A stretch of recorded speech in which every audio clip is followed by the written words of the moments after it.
మరి ఇదే వీడియోకి సంబంధించినటువంటి దాంట్లో ఇదే ఇలాంటి వీడియోస్ అనంతబాబుకు సంబంధించినటువంటివి అనేకం ఉన్నాయని కూడా బాధితులు చెప్తున్నటువంటి పరిస్థితి. సతీష్ గ్రౌండ్లో ఉన్నాడు. సతీష్ని అడిగి అసలు ఏంటి అసలు ఆ అంశానికి సంబంధించిన కూడా తెలుసుకునే ప్రయత్నం చేద్దాం. Satish sir, good morning sir. Good morning Satish. ఏంటి ఈ డర్టీ వీడియోస్ ఏంది, ఈ డర్టీ ఫెలో ఏంటి, వివాదం ఏంటి, అసలు ఏంటి ఇంత జుగుప్సాకరంగా? అసలు ఒక ప్రజాప్రతినిధి అయ్యిండి, ఒక బాధ్యతగా ఉండాల్సినటువంటి వ్యక్తి అతను ప్రైవేట్ పార్ట్స్ని తీసి బయట చూపించడం ఏంటి అసలు? ఇది ఎటు తీసుకెళ్తున్నారు సమాజాన్ని? సరే, నిజంగా ఈరోజు ఉదయం లేవంగానే నిజంగా దేవుడికి దండం పెట్టుకుని మొబైల్ ఓపెన్ చేసి మొట్టమొదటిగా చూసిన వీడియో ఇదే సార్. ఇప్పటికీ నేను ఇంకా అదే ట్రాన్స్ లో ఉన్నాను సార్. అదే షాకింగ్, ఇంకా చాలా షాకింగ్ గా ఉన్నారు సార్. ఎందుకంటే చూస్తే నాకే చాలా అదో రకంగా అనిపించింది సార్ ఆ వీడియో పూర్తిగా చూసిన సరికి. ఇతను నేరుగా ఏదైతే కాకినాడకు సంబంధించి ఆ కాకినాడలో స్వగృహం ఏదైతే ఉందో వాళ్ళ ఇంట్లోనే ఈ వీడియో అంతా కూడా, వీడియో కాల్ అంతా కూడా రికార్డ్ చేసుకున్నది వాళ్ళ ఇంట్లోనే రికార్డ్ చేసుకుని, అంటే ఒక పక్కన ఆ వీడియో మాట్లాడుతూ కూడా వాళ్ళ ఫ్యామిలీ మెంబర్స్ అయి ఉండొచ్చు, లేదంటే ఇంట్లో వాళ్ళు ఎవరైనా అయి ఉండొచ్చు, వాళ్ళు చూస్తున్నారో లేదో అని చెప్పేసి అటుపక్క ఇటుపక్క చూడడం, ఒక పక్కన ఆ వీడియో కాల్ మాట్లాడడం, నేరుగా అక్కడి నుంచే ముద్దులు పెట్టడం, ఇక అక్కడి నుంచి నేరుగా కూడా మళ్ళీ నేను బాత్రూమ్ కి వెళ్ళడం, బాత్రూమ్ లో ఆ వీడియో కంటిన్యూ చేస్తూ కూడా చేసింది కూడా చాలా దారుణంగా సార్. ఎందుకంటే నిజంగా ఇటువంటి వీడియోస్ సామాన్యమైన వ్యక్తులు కావచ్చు, మామూలుగా ఉన్న వ్యక్తులు కూడా ఎవరు ఇటువంటి వీడియోస్ కూడా ఎక్కడ వైరల్ చూడలేదు సార్. ఇది కేవలం ఏంటంటే వైసీపీకి సంబంధించిన నాయకుల దగ్గర, లేదంటే వీళ్ళ దగ్గర మాత్రమే ఇటువంటి వీడియోస్ బయటకు వస్తున్నాయి. నిజంగా ఇన్ని సంవత్సరాల నుంచి ఈ వైసీపీ పాలనలో ఉండి వైసీపీ పార్టీ ఎమ్మెల్సీగా అక్కడ ఉంటూ కూడా మొన్నటి వరకు ఏదైతే డ్రైవర్ సుబ్రహ్మణ్యం హత్య కేసులో ప్రధాన నిందితుడిగా ఉన్నప్పటికీ ఇప్పటికీ 8 కూడా చాలా వరకు కూడా అనేక అక్రమ కేసులు ఉన్నాయి. గంజాయి ఉన్నది, గంధపు చెక్కల నుంచి గంజాయి వరకు పూర్తి స్థాయిలో అన్ని రకాలుగా కూడా అక్రమాలు ముందు వస్తూనే ఉన్నాయి. నేరుగా మహాన్యూస్ టీమే వాళ్ళ ఇంటికి వెళ్ళారు సార్. అక్కడికి వెళ్ళవారు సంబంధించి వాళ్ళ ఇంటికి వెళ్ళి మేము తీస్తున్నప్పుడు కూడా అక్కడ నేరుగా ప్రజలందరూ కూడా వచ్చి గళ్ళుమన్నారు సార్. అందరూ ఎదురున్నా కూడా, అంటే అంత దారుణంగా ఆ అరాచకాలు ఇబ్బంది పడుతున్నారు సార్. ఈ రోజు ఈ వీడియో ఏదైతే ఉందో, ఇప్పుడు మనకి రిలీజ్ అయిన ఎక్స్క్లూజివ్ వీడియో ఏదైతే ఉందో, ఇది కూడా కేవలం ఆ అమ్మాయి ఎవరైతే ఉన్నారో పాపం, ఆ అమ్మాయి ఎప్పటి నుంచో ఇబ్బంది పడుతూ టార్చర్ భరించలేక, ఇంకా ఏ రకంగా ఈ టార్చర్ నుంచి నేను విముక్తి పొందాలి అని చెప్పేసి ఇంకా ఆ వీడియోని తప్పక వాళ్ళ బంధువులతో మా మహాన్యూస్ కి సతీష్ ఒకసారి అసలు ఎమ్మెల్సీ అనంతబాబుతో డైరెక్ట్గా మాట్లాడే ప్రయత్నం చేద్దాము. అసలు ఒకసారి ఎమ్మెల్సీ అనంతబాబు ఫోన్ నెంబర్ చెప్పండి, మీ దగ్గర ఉందనుకుంటా కదా? ఉంది సార్. ఒకసారి నాకు నెంబర్ చెప్పండి, డైరెక్ట్ కాల్ చేద్దాం సార్.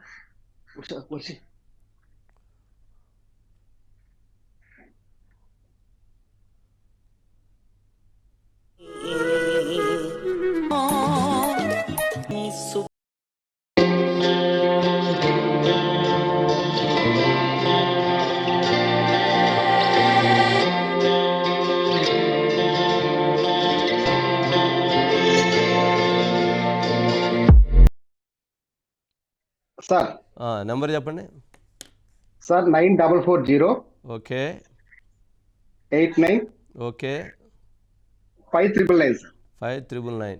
ఓకే, దాని కాల్ డైల్ చేస్తున్నాను, చూద్దాం.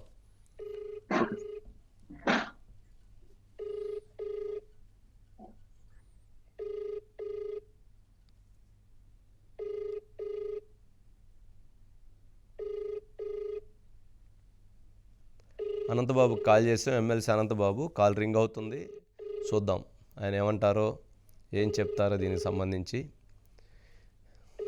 ఈ వీడియోకి సంబంధించి, వైరల్ అవుతున్నటువంటి వీడియోకి సంబంధించి ఆయన ప్రైవేట్ పార్ట్స్ చూపించటం కానీ, మీరు కాల్ చేస్తున్న వ్యక్తి సమాధానం ఇవ్వటం లేదు. మరి ఇంకొకసారి ఆగి మళ్ళీ ట్రై చేసే ప్రయత్నం చేద్దాం.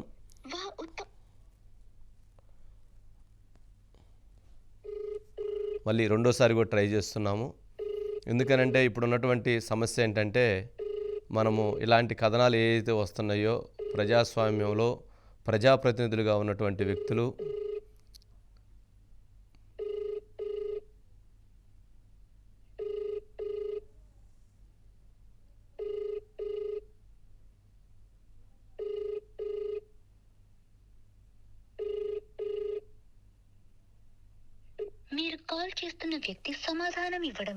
సమాధానం ఇవ్వటం లేదు, ఆన్సర్ చేయట్లేదు. బట్ ఏదైనా కానీ ఎవరైతే అనంతబాబుకు సంబంధించినటువంటి ఈ ప్రయత్నం చేసాం, ఆయన కాల్ చేస్తే మాట్లాడదాం. అసలు ఆ వీడియోలో ఆయన మాట్లాడినటువంటి ఆ యువతి తను ముందుకు రావటానికి మాత్రం భయపడుతుంది. కారణం ఏంటంటే సుబ్రహ్మణ్యాన్ని చంపినట్టు మమ్మల్ని కూడా చంపేస్తారనేటువంటిది వాళ్ళకి భయం. అదేవిధంగా ఆ సుబ్రహ్మణ్యానికి ఎలాంటి అన్యాయం అయితే జరిగిందో, అంటే డోర్ డెలివరీ చేశారు, అంటే చంపిన తర్వాత అతను చనిపోయాడు, అతను ప్రమాదవశాత్తు చనిపోయాడని చెప్పని, గుండెపోటుతో చనిపోయాడని చెప్పని అతని ఇంటికి డోర్ డెలివరీ చేసినటువంటి ఈ అనంతబాబు ఇప్పుడు మరొక అత్యంత వివాదమైనటువంటి ఒక యువతిని అత్యంత దారుణంగా వేధిస్తూ, ఆ యువతితో ప్రైవేట్ పార్ట్స్ చూపిస్తూ, ఆ యువతిని తను ఇబ్బంది పెడుతూ అనేక రోజులుగా వేధిస్తుండటంతో ఆ యువతి ఆ వీడియోని రికార్డ్ చేసి ఆ వీడియోని బయటికి రిలీజ్ చేయడం జరిగింది. మహాన్యూస్కి ఎక్స్క్లూజివ్గా పంపించడం జరిగింది. మరి ఆ యువతి పంపించినటువంటి ఆ వీడియోస్ చూసినప్పుడు నిజంగా మనకి కూడా చాలా సిగ్గుతో తలదించుకున్నటువంటి పరిస్థితి ఏర్పడింది. అత్యంత నీచంగా, అత్యంత అనాగరికంగా ఆ వ్యక్తి ఆ వీడియోలో అతను అత్యంత జుగుప్సాకరంగా ఆ దృశ్యాలను ఆ వీడియోలో చూయించి అవతలకి పంపించినటువంటి పరిస్థితిని అసలు అతను చూడండి, అతని ముఖంలో కూడా అదో రకమైనటువంటి ఒక కామోన్మాదం, ఆ కామోన్మాదంతో అతను ఆ ఫేస్ ఫీలింగ్స్లో అతను ఒక కామోన్మాదం, ఒక మృగంలాగా, ఒక కామోన్మాదిలాగా అతను వ్యవహరిస్తున్నటువంటి ఆ ఫేస్ ఫీలింగ్స్ కూడా ఆ విధంగా ఉన్నాయి. ఆ వీడియో కూడా ఇంట్లో నుంచి ఆ వీడియో తీస్తున్నాడు. ఆ వీడియో చూపిస్తూ అనంతరం ప్రైవేట్ పార్ట్స్ చూపించడానికి బాత్రూంలోకి వెళ్ళి ఫ్యాన్ తోడదీసి ప్రైవేట్ పార్ట్స్ని చూపిస్తున్నటువంటి సిగ్గుమాలినటువంటి పరిస్థితి. మరి అటువంటి వ్యక్తి ఎమ్మెల్సీ వైఎస్ఆర్సీపీ పార్టీకి, మరి ఆ పార్టీలో ఒక ముఖ్య నాయకుడు, ఆ పార్టీలో ఆ జిల్లాలో అతను చెప్పిందే వేదం, అతను చెప్పినటువంటిదే ఒక దీనిలాగా నడిపించినటువంటి పరిస్థితి. మరి అటువంటి ఎమ్మెల్సీ అనంతబాబు మరి మొన్న హత్య చేసిన తర్వాత కూడా అతను రాజకీయంగా అతను చేసినటువంటి కొన్ని ఎలక్షన్ల సందర్భంగా అనేక దుర్మార్గాలకు కూడా అతను తెరదీసినటువంటి పరిస్థితి. అసలు ఎంత నీచమైనటువంటి పరిస్థితి అంటే వైఎస్ఆర్సీపీ పార్టీ నాయకత్వం తలదించుకోవాల్సినటువంటి పరిస్థితి.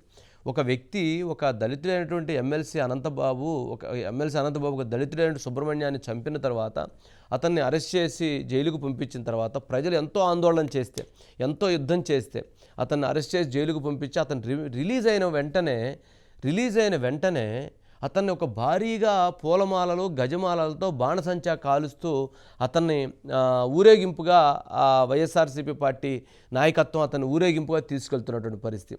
మరి ఇంతకంటే సిగ్గుమాలినటువంటి పరిస్థితి ఏమైనా ఉంటుందా? సమాజం తలదించుకునేటువంటి పరిస్థితి కదా. ఆ విజువల్స్లో అక్కడ చూస్తే ఒక్కసారి ఆ విజువల్ ఫుల్ వీడియో వేయండి. జైల్లో నుంచి బయటకు వచ్చిన తర్వాత ఒక నేరస్తుడు, ఒక వ్యక్తిని కిరాతకంగా చంపినటువంటి వ్యక్తి బయటకు వస్తే అతను ఊరేగింపుగా తీసుకెళ్తారు. ఆ ప్రజలకి ఎక్కడా బాధ్యత లేదు. సమాజం ఏమైపోతుంది? ఎమ్మెల్యే మళ్ళీ దగ్గర ఉండి అతను ఊరేగించేటువంటి పరిస్థితి.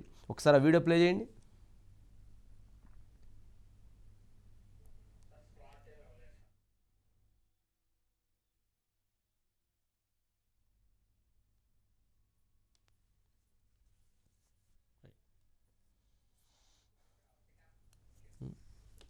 ఈ రసికరాజా మరలా ఇదొక అంశం. అంటే మర్డర్లు చేయటం, అమ్మాయిలను వేధించడం, అమ్మాయిలను ట్రాప్ చేయటం, వీడియోల్లో ఇష్టానుసారంగా ప్రైవేట్ పార్ట్స్ చూపించడం, అమ్మాయిలను రమ్మని వికృతంగా వ్యవహరించడం, వాళ్ళు రాకపోతే వాళ్ళని దాడి చేయటం, వాళ్ళ మీద కేసులు పెట్టడం, వాళ్ళని లొంగ తీసుకునేందుకు ఇది చేయటం, చివరికి ఆ ఎంటైర్